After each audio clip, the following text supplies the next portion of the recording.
Today, Nick and I are going to break down for you the 12 steps that you need if you want to write your first book. And today I'm joined by Nick Pavlidis. He's the founder of authorityghostwriting.com. And I got connected to him from a friend. And this was a fantastic conversation. He literally breaks it down step by step, exactly what you need to do.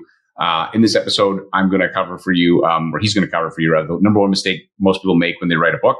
How to get the how to turn your writing process into marketing, which I had never heard before, and then how to pull this all together in way less time than you expect.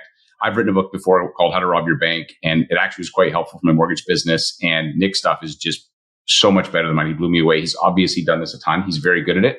So I think you're going to enjoy this conversation that I have with Nick. And if you're listening, you can click below to get links to Nick's and website if you want to reach out to him. If it's something that you're interested in. Before we jump into this episode, I want to give a shout out to our title sponsor, Finmo. Finmo is a Canadian mortgage application, document collection, submission platform designed specifically for Canadian borrowers. Very easy for borrowers to use. It's got cool features like Smart Docs. It knows what documents your client needs based on the app. It's got smart submission notes, pulls key data from the app, and it's also connected to Lender Spotlight, which is the number one tool for searching rates and guidelines. Check them out at lendas.com/Finmo and check out this conversation I have with Nick. Hey, Nick, welcome to the show. Thanks for having me. Appreciate you having me here. I know I'm going to enjoy this conversation because we're going to talk about books, aren't we? We're going to talk about books. We're going to do a deep dive in something that I'm working on as an experiment. So, but before we get into that, let's talk. Tell me a little bit about yourself and what you do with your company or companies. Sure. Well, before I got into helping people with books, I was a lawyer for 13 years. I'm sorry to hear that. 10 years in New York City. Oh, I know, right? It was so miserable being a lawyer, but it's so great being a former lawyer. So I love that I was a lawyer because it makes everything by comparison so much more enjoyable. So I spent the first 10 years as a corporate and bankruptcy litigator in New York City, working for big companies. And it was certainly not the most pleasant experience. I did really well there. I never lost a case, but not because I was better, smarter than anyone, but because I just went into court as a storyteller. So I would get up and I'd go into court. Opposing counsel oftentimes had been practicing law longer than I'd been alive. And they'd say, Your Honor, section blah, blah, blah of this law says this and this and this and this. And then they'd sit down and then I'd stand up and say, Your Honor, I'm going to tell you, or I'd say judge usually. Judge, I'll talk about the law, I'll talk about the evidence, but first let me tell you what happened here. And then I'd tell the story of what happened. And that worked out super well because everything from that point forward that opposing counsel would say got filtered through my story. And so I really knew and learned the power of telling effective stories to building relationships with people, to building a good reputation, to building confidence in people. And so I just started storytelling and writing and storytelling and writing. And the people at the law firm, it drove them crazy because I didn't write or tell stories the way lawyers do, quote unquote. So after about 10 years, I decided to try something new. And so I quit my job and transferred to a company still as a lawyer, but closer to home here in Massachusetts. And I searched for this side hustle. And it took me about 1.5 years to figure out what I wanted to do. But eventually I became a ghostwriter. I had no idea what I was doing. But I got my first client in December 2015, got my second client shortly thereafter. Within 8 months of getting my first client, I was able to quit the practice of law, and I have written 100 books ever since.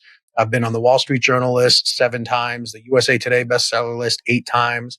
I've had the number 1 book on all of Amazon nonfiction multiple times, Barnes & Noble. I've helped people make really, really a lot of money because of their books, even when they don't sell a lot of books, by helping them avoid the biggest mistakes. And that's really what gets in thought leaders and authors' way, is not that they don't do something right. It's that they just make a few big mistakes that end up costing them a whole lot of time and money. Right. Yeah. And it's always a couple small degrees that are off that make it go from working to not working. And so that's interesting. So, okay. And then the other thing that you've written lots, you're a ghostwriter, but you also help people who want to write books that are basically like professionals, or you say thought leader, but I mean, even mortgage brokers. As I was saying before on the recorder, I wrote a book called How to Rob Your Bank, and I sold some copies, but the money was in the fact that somebody read the book and then said, well, heck, just Scott, help me with my mortgage. And the $10 book and the $4,000 mortgage commission, it's pretty easy to see where the money was. It wasn't in the book. That's right. It really built a ton of trust though. And people were like, wow, because it's just another way, like it's another form of long form content, which what this is right here. Just some people, I do like to read. I also like to listen. It just depends on what I'm doing, right? Like, sometimes some content lends itself better to reading if there's, diagrams and frameworks and things. But yeah, so sorry. Yeah. And the truth is, there are some authors. The second person I ever wrote a book with, he wanted to write a book about how to make money as a podcast guest. And he has since recorded me a video testimonial saying, hey, if you want a ghostwriter. And in fact, he introduced me to the person who introduced me to you. 8 years later, like we're still that close. He refers people to me all the time. And we were talking about his book and he's like, do I want to put everything in my book? Because I suggested make it super easy. Put a 30-day plan on how to get on podcasts and make money from it in the back of the book. He said, won't that get in the way of people hiring me? He asked. And I said, and I responded, well, there are two types of people who read books, this type of book. One is the type of person who's never going to hire you. They're a do-it-yourselfer, or they just want to go and find the cheapest way to do something. If anything, they're going to put your low-cost competitor out of business. The second type of book is a reader is exactly the type of reader you just described. They get the book, they say, wow, this makes sense. They look at the cover, they Google you, and they call you and say, can you do it for me? And so his book came out in 2016 or 17, and within 3 months, he had only distributed about 500 copies between giving them away and selling them. And he told me when I saw him in person, he goes, you were right. I'm already making $6,000 a month from people who just called me up on this little self-published book that only distributed 500 copies. And as of last year, I just talked to him like a month ago, but as of last year, he said he's easily made it 7 figures because of that book. Right. I believe it. So and I had done, when I was promoting my book, I had made over $100,000 in mortgages from the book, and I hadn't sold that many copies, but it doesn't take long to get to $100,000 in mortgages directly from somebody saying, somebody gave me your book and we need to talk. Or I saw your book on a table. I didn't even read it. And because I used to go around and put them in places like waiting rooms and stuff. Like, if I had clients that had doctors that had a waiting room, say, hey, can I put my book in your waiting room? And they're like, sure, we don't care. It's a magazine book. And then people would see it and they would write down my name and they'd say, hey, I saw your book and I want to talk to you about a mortgage. And so you can't do that. I can't drop a podcast episode on a waiting room in a medical clinic because it's the wrong format, but you can do it with a book. And so there's things. And also if you're speaking, most of the books I sold were speaking. So I would talk and then I'd get up and at the end, I'd speak for free, but then I'd sell my books. But now they take my books with them and then they'd reach out to me later. So, I had one speaker. He was a software salesperson, and he used to get $5,000 to $8,000 worth of commissions from selling software. He called me up. He said, listen, I want to write a book to sell my software, but I don't really know how do you write a book to sell software? I said, all right, well, tell me about your business. He said, well, I teach people on how to get online reviews and then how to use them to market. And I said, okay, so how many people are in the room at a time? He said, about 100 or 200. I said, how many people buy? About 10 or so. And I'm like, well, that's not a great closing rate. Why do you think that they leave without buying? He goes, well, because these people are medical professionals. So they go back to their office and they're the medical professional. The office manager is the one that has to do it. So they don't know how to communicate it to the office manager.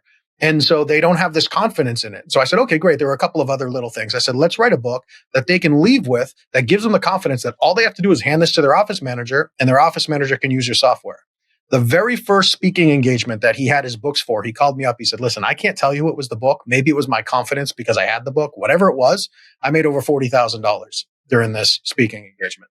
And it's all about identifying your goal as a business owner, no matter what it is, and then writing the book that helps you close the gap between the people who need what you want to sell and them making that decision to buy from you.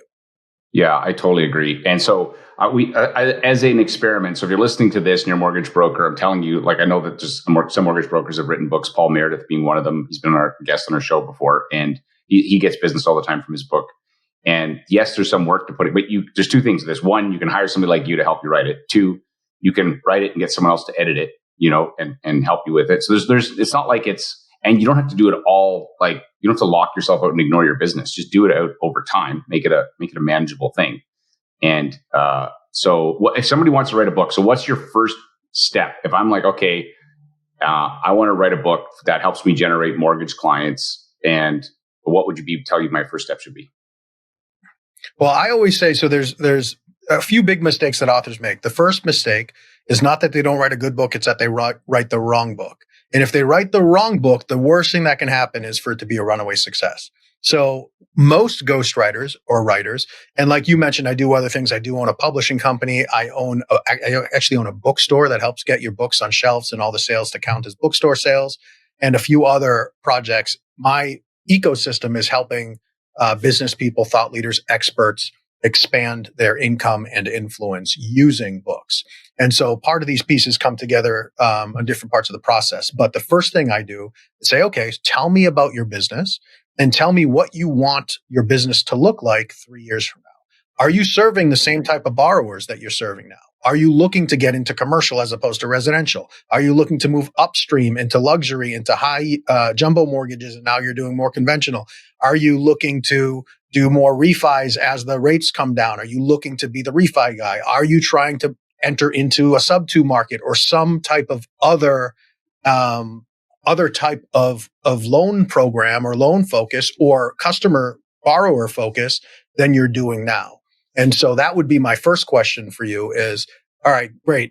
There is a process, but to make the process most effective, I need to learn a little bit more. Like 3 years from now, if your life and business is just incredible, what does that look like? Who are you serving? And what are you doing all day? What are you talking about all day? What types of products and services are you closing? Right. So then you'd say, then if I can recap this, step one is to begin with the end in mind and write the book that serves the customer you want in 3 years, not the customer you think that you're working with today. Because the thing about a book is that it does have it's not like, recording a video. It's like, there's a process. It takes time. And, but it's also got a longer build time, but it also has a longer shelf life, if you will, because it can actually it can be working for you for years afterwards if it's done well. So it's not like, yes. So even though there's a bit more work, it's worth it because it's lasts a long time if it's properly designed. What would be the next step? Exactly. You'd say? Let's say I've got a clear idea of who I want my customer to be and who I want to be serving in 3 years. What would you tell me is the next step that I should think about? Okay, so the first step that I would go through after that is say, okay, so let's write the book that gets you there, rather than the book gets you where you want to go, rather than the book that just documents where you are and where you've been. And so how do we do that? We say, I'll ask you, so tell me about this. Tell me about this customer. What is it that they want and why don't they already have it? And so the truth is nobody wants a book. Nobody wants a book about mortgage. Nobody wants a book about borrowing. Nobody wants a book about making their bank irrelevant. Nobody wants a book about life insurance. They want their life to be insured. They want to pay no taxes. They want to have the lowest interest rate over the longest period or shortest period or whatever it is. They want that financial goal. They want financial independence. They want to get their house and get into a house that gets them out of a tough neighborhood or that gets them into a good school district. They don't want a mortgage. And the reason that they don't have that life is because usually, or have what they want, usually it's because of one of three false beliefs. I can't do it. There's something wrong with me. Oh, I can't get into a good school district because I don't have high education. I don't have high income. There's something wrong with themselves. The second one is there's something wrong with their environment. I'm just too busy. I barely can scrape by. There's no way I can come up with a down payment for this type of thing. So there's something in my life, like I have all the knowledge, I have all the skill set, but there's something around me holding me back. And then the third one is, all of these books about fancy financial moves or whatever, that's just for rich people, or that's just for that people. It doesn't work in real life with people like me. And so what I would do next is, okay, so let's learn a little bit about what are the most frequently asked questions that these people ask, or what are the reasons they don't already have this information. So we'll explore a little bit about the emotional side of the ideal future reader, your ideal future customer. And once we understand that, we start to get a little bit of a picture of what your table of contents might look like, what information we might want to put in the book through telling stories. And so we begin with the end in mind. We understand the customer, and then we want to go just a little deeper, just for a moment, to talk about first reaction as to why the customers don't, or why your future customers don't already have this in place. And so that way we can learn a little bit more about how to communicate with them on an emotional level. Right. Okay. So step one, begin with the end in mind, the customer you want in 3 years. Step two, define an avatar. So but get more than just it's not just Sally. It's like, what do they want? Why do they want it? And then what are the things that are getting in the way? Like some of the challenges. And then would that lead you that emotional thing? Yeah, the emotional part. And then would that lead to then framing out the table of contents? Would that be the next step that you'd say you'd want to do, or what do you think? Yeah, the next thing I would do is frame out that table of contents.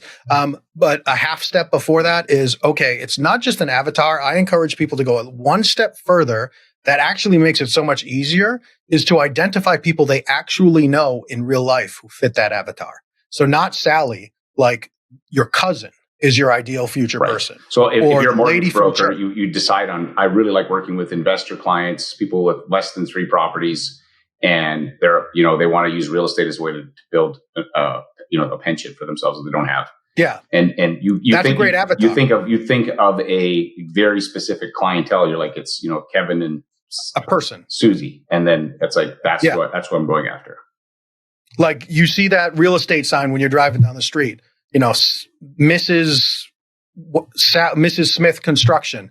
I want to be writing a loan for Mrs. Smith 3 years from now because of this book. Okay. Yeah, that's really good. So that's a good distinction. So then the next step is to frame out the table of contents. That's sort of like the path to get you from where they currently are, which is they don't have the outcome they want, to the outcome that they want. Is there any advice you have on writing out, like designing a table of contents, or like what does that look like? Yeah. And so one thing that, we talked briefly about is the difference between a good book and a great book, and where you can create that effect, that great book effect. Good books give people confidence and competence and information. It makes them competent by giving them information. Here are the 10 ways to qualify for a loan. Here are the 7 things to do there, whatever. That's helpful, but that doesn't move people. That doesn't move people to take action. What moves people to take action is when they read from a book, is when they find a great book. And so the difference between a good book and a great book is good books just give competence and information. Great books do that, but they also build confidence and inspiration. And the table of contents is the main piece where we build confidence. And confidence in a reader is, wow, I can see this working for me. So if you want to write a book about helping someone lose 100 pounds, and chapter 1 is stop eating after 1 p.m., that might be a little bit big of a step. They say, oh, I can't do that. I'm so busy at work. I have to eat there.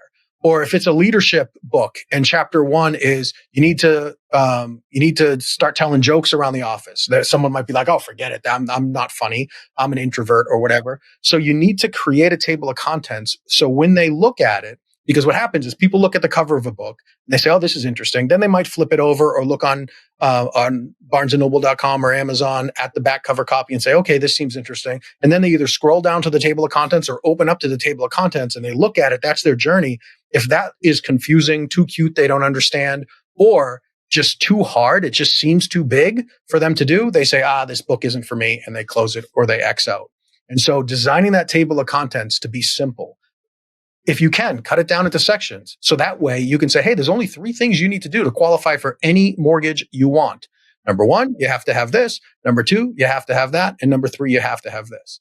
And then once you get those 3 pieces, that's all you have to say about your book. And they say, well, tell me about number 1. And that's where your chapters come in. Well, there's 4 ways to do that. 1, 2, 3, 4. Oh, that's pretty cool. And so you just open people's brains up one little step at a time. And it's just confidence, confidence, confidence. And then they say, okay, this book could work for me. Right. Okay. That's really good. So begin with the end in mind, write the book for where the customers you want in 3 years. Step 2, begin with the end in mind. Step 2 is write the book that you want, where you want to be. Identify what do they want, why do they want it, and get really clear. Actually picture the person in your mind, the customer that you're working with right now that you would love. If you could work with 10 of those people a month, you'd be in heaven. Then step 3 is frame with a table of contents, thinking about these buckets of like, okay, well, here's 3 major things you need to do. And then you can break that down further into, because I see a lot of really good books have like Ryan Holiday does this a lot. It's like, hey, he's got it into 3 sections. And then each section, like you said, has like 4 chapters or something. And it's like, okay, here's the big thought. And then now let me go into the details of that big thought that you can be more granular. Is that what you're suggesting? Yeah. Yeah. And there are some very successful books. I have one book that's been translated into 21 different languages. It has 4 sections, but it has 14 chapters total. I have another book that hit both the USA Today and the Wall Street Journal that has 14 chapters in one section. So it really depends. But the idea is the simpler, if someone looks at it and says, oh, here's 12 steps, like 12, if you didn't have sections and you had 12 chapters, people are used to 12 months of the year, 12 steps. Right. Like but you need to use 12 disciples. some form of a container, whatever that looks like, in order to put the information, and ideally a container that they recognize so it feels somewhat familiar and they can just, okay, I did this before, I can do this again. Absolutely. Right. So the actual container could vary slightly. I'm thinking of, those lunch containers that have, like, they divide them. Some of them have 3 sections. Some of them are just 1. It's kind of like that. You decide on the lunch container that you're going to use that's going to be best for this information.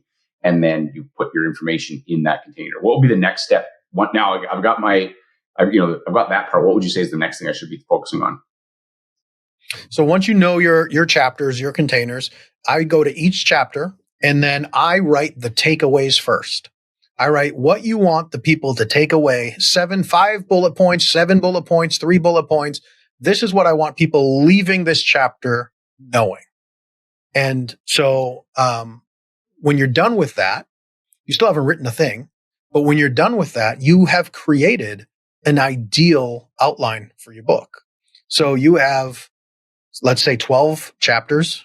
And in those 12 chapters, you have 5, takeaways. And if you only wrote 700 words per takeaway, that's 42,000 words, which is 40 to 60,000 words is the sweet spot. So essentially, if you ended up just writing the equivalent of a blog post for each of your chapter takeaways, but you did it, we could talk about the next step, how to organize it and how to do it well that way. But it breaks the writing down, number one, to be super emotionally charged, to connect with the reader and understand what motivates them and how to help them overcome that.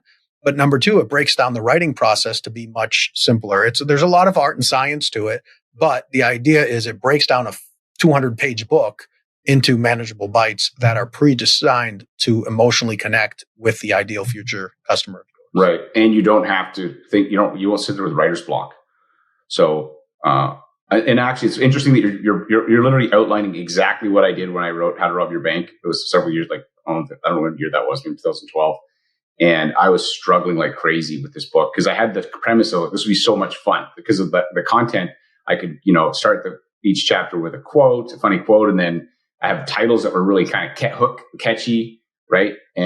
But then I was like, it wasn't until I wrote the table of contents and then the whole book wrote itself. Once I wrote the table of contents, I did what you said. Then I was like, what do they need to learn from this? And then the next thing I asked myself was, what is the story I can tell?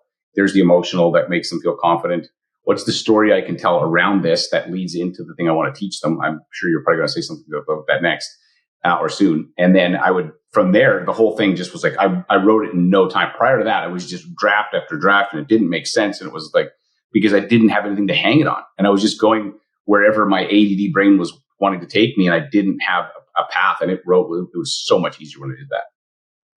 Well, it's funny. I have a client who hired me in 2021.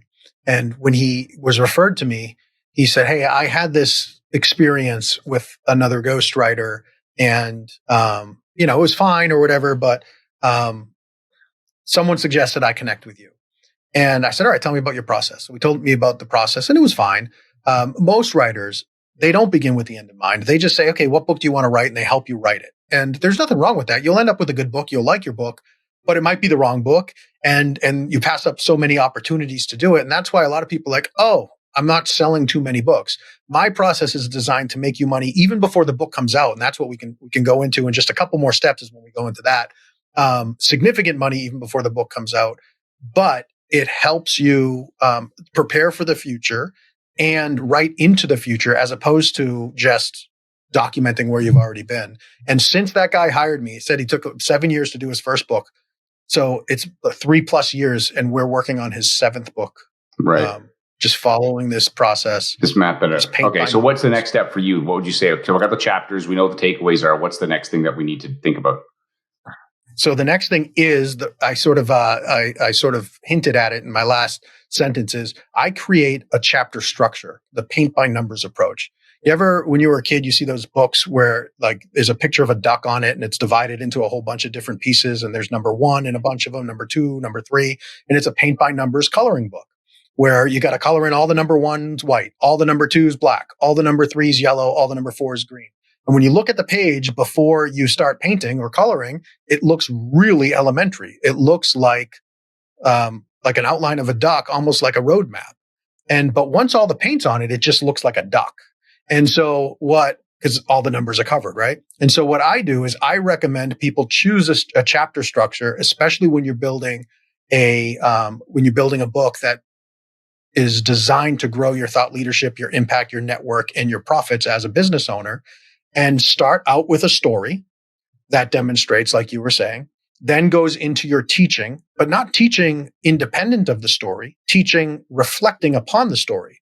So Scott used to struggle finding leads, and then he did this, and then that happened. So it's almost like a before. Scott couldn't get a date to the prom, and then he learned how to do this, and he still doesn't have a date to the prom. Yeah, now he's a chaperone for the prom. Yeah, exactly. Yeah. He still didn't get a date to the prom. I showed them I'm there. Yeah. So and so like say there's a chapter on getting more financial advisors to refer borrowers your way. Scott tried everything to break out of just getting referrals from real estate agents.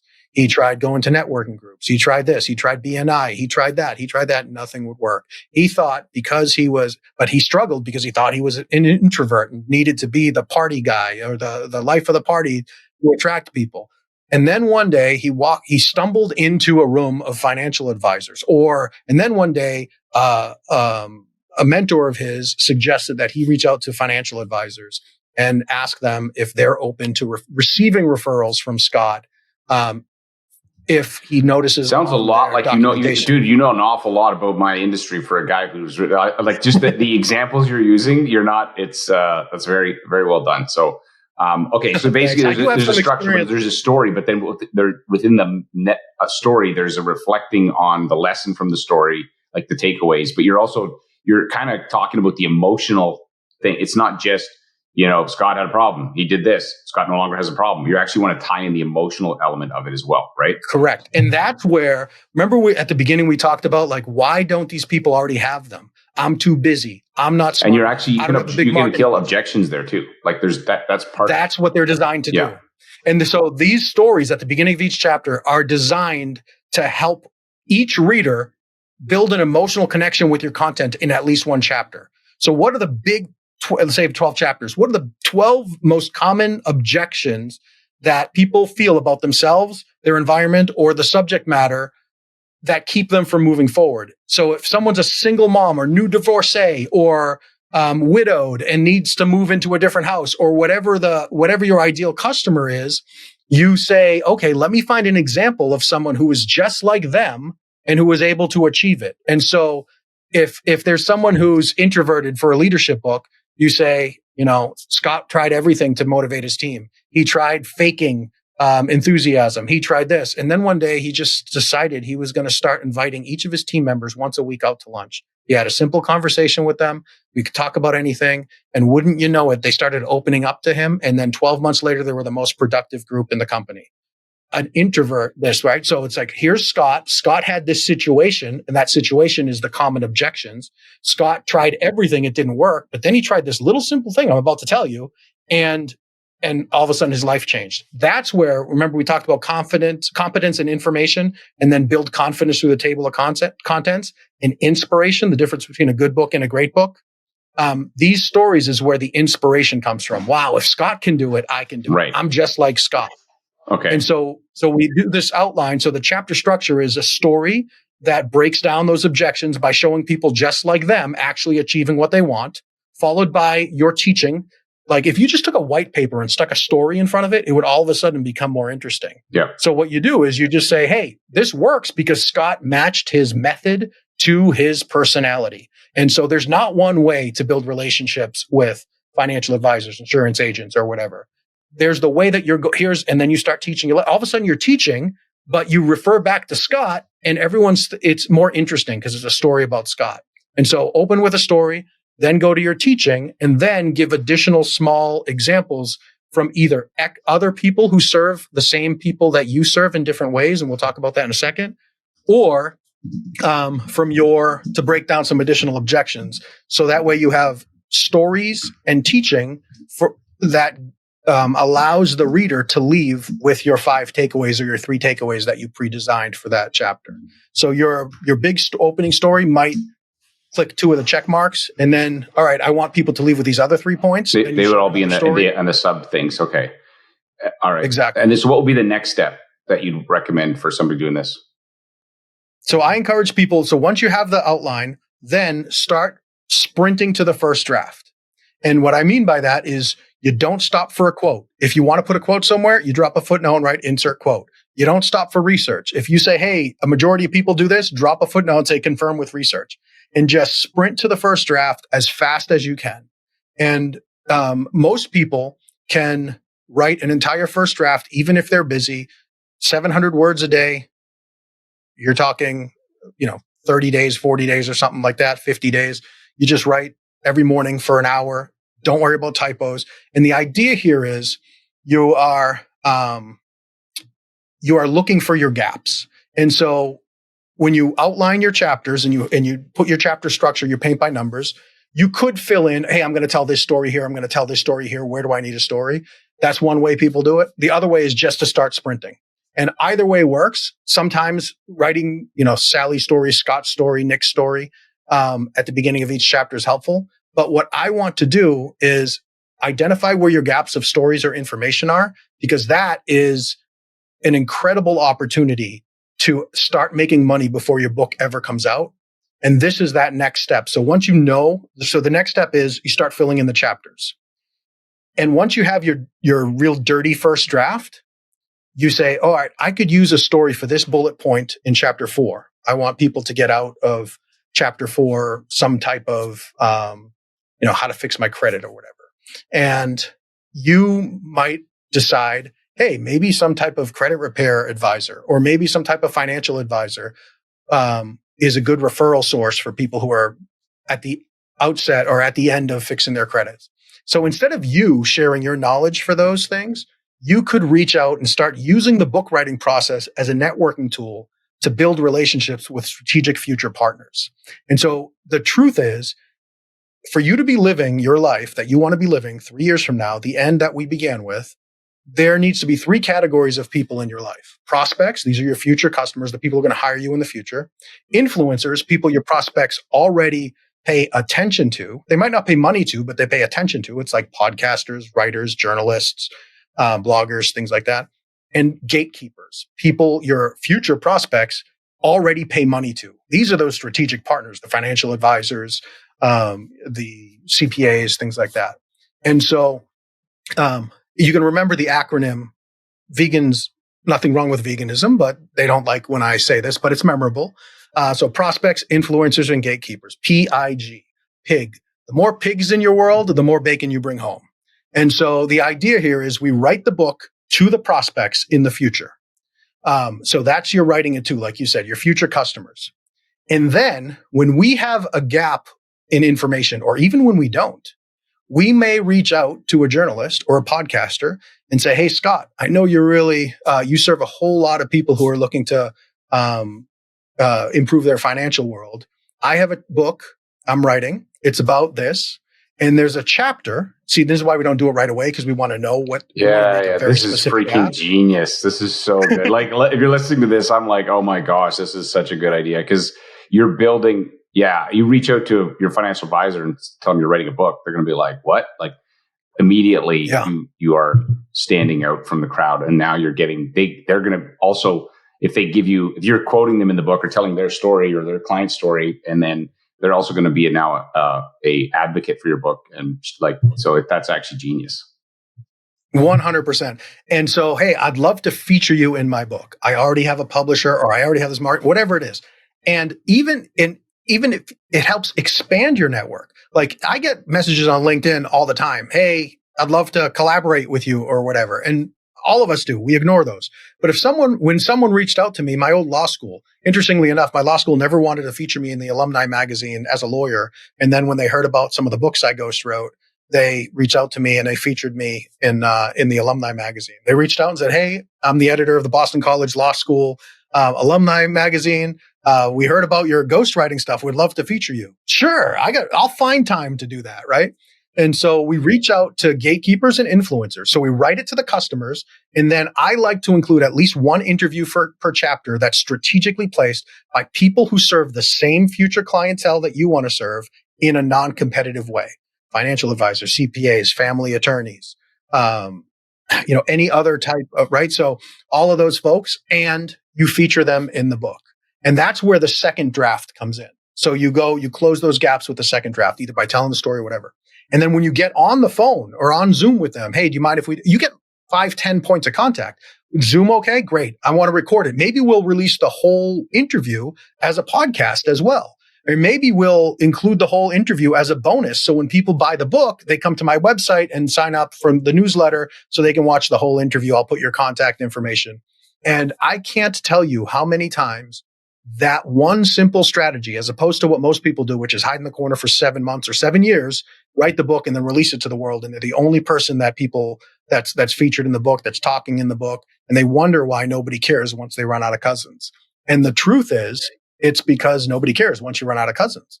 So, the fact that you wrote a book is attractive. I mean, you can make a whole lot of money doing it the regular way, like using your book as a networking tool, leaving it behind in places after it comes out. But when you have other people who are influencers, gatekeepers who serve the same, I can't tell you how many times I've had not just, hey, let's do a webinar when this comes out together. Hey, I'll promote this to my customer base. Do you want to come to my office and do an event for my client, a client event about how to qualify for mortgages, or whatever the words are. I even had one financial advisor, before his book was even finished, get $62 million assets under management deposited with him. Makes 1%. You can do the math. He was making 620. I didn't audit him, but this is what I'm told. He was making $620,000 a year before his book ever came out, because he talked about his book right away. And other people helped him write it, and now they also help you promote it. Okay, so let's say you do that. I love this gatekeeper info. What will be the next thing? So now I've got that second draft done. What's the next thing that you think I should do? So once you have so I wouldn't edit the daylights out of it. What I would do is send it to a few people who are important to you to get feedback after you got this second draft written. Say it's pre-editing. It's designed to have some typos. It might even be a little repetitive, because sometimes you write something in chapter 2 that you put in chapter 3 because you're not sure where it goes. You forget, it doesn't, yeah. Yeah. And so give me some feedback. Let me know if there's anything I'm missing before you spend 7 hours making these three paragraphs perfect, only for people to say, this didn't make sense, and you just decide to delete it. And so you sprint to the first draft, you fill it in through interviews. That's in the second draft. That's where you go through your footnotes like it's a checklist. I need a quote here. I need to confirm the research. So it's very systematized. And then you reach out for feedback. And once you get the feedback, you decide, which feedback am I going to use? Am I going to incorporate this? Do I agree with this? It's your book after all.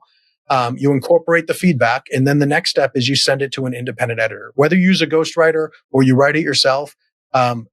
Whoever wrote the book knows what they meant. And they're in the creative mode. Whereas there are professional editors who very affordably check for writing style and consistency and cleanliness, and they inevitably find some really cool things. So you send it to the editor, and then the editor will send it back to you, usually in a week or two. And then you accept or reject. Sometimes you intentionally do something that Chicago Manual of Style says you should never do.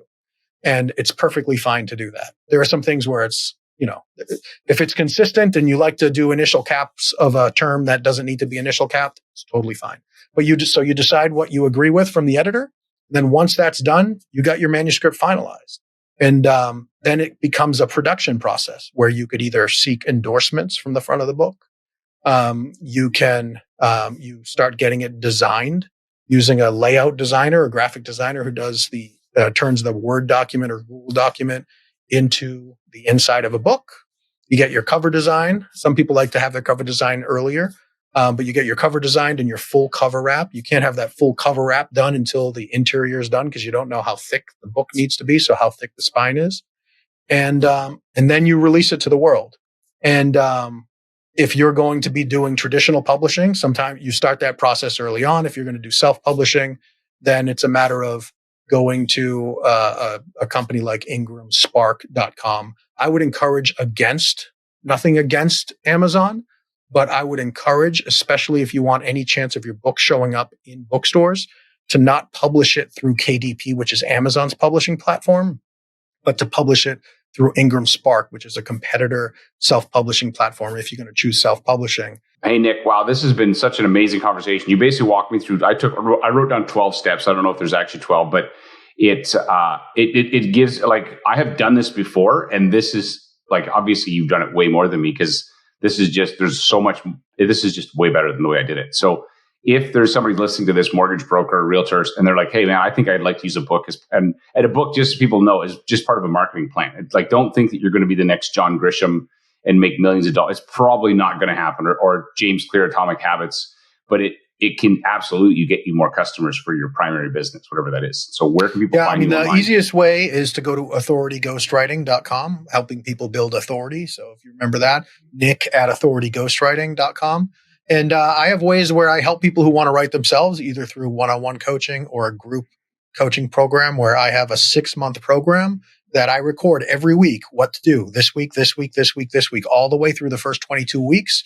I give you access for 6 months, because there's some wiggle room there, but it's super well guided and organized, calendar to get it done yourself, all the way up to full ghostwriting services. And then in that group program, I do office hours to answer questions in between and connect on Slack as well. So that way you do have some guidance there. So if you just want to email me, Nick at authorityghostwriting.com, I'm happy to point you in the right directions or see if there's a way that I can help you. I also, for some people, yeah, whichever option's better. And I'll make sure that in the show notes there'll be links that you guys can connect with Nick. Like, this has been awesome, man. And you've inspired me. I told you I'm working on a book right now, and you've given me, like, I'm completely revamping my plan after this conversation. It is not gonna, like, my plan is like, oh, and I thought my plan was clever. I'm like, no, it was not as clever as this. My pleasure. Thanks, brother. My pleasure. Hey, thanks again for listening, and hopefully you felt inspired by that. Again, if you want to connect with Nick, feel free to do that. I think the guy obviously knows what he's doing, and it was an awesome conversation. Those 12 steps really just broke down for me exactly how to make this happen.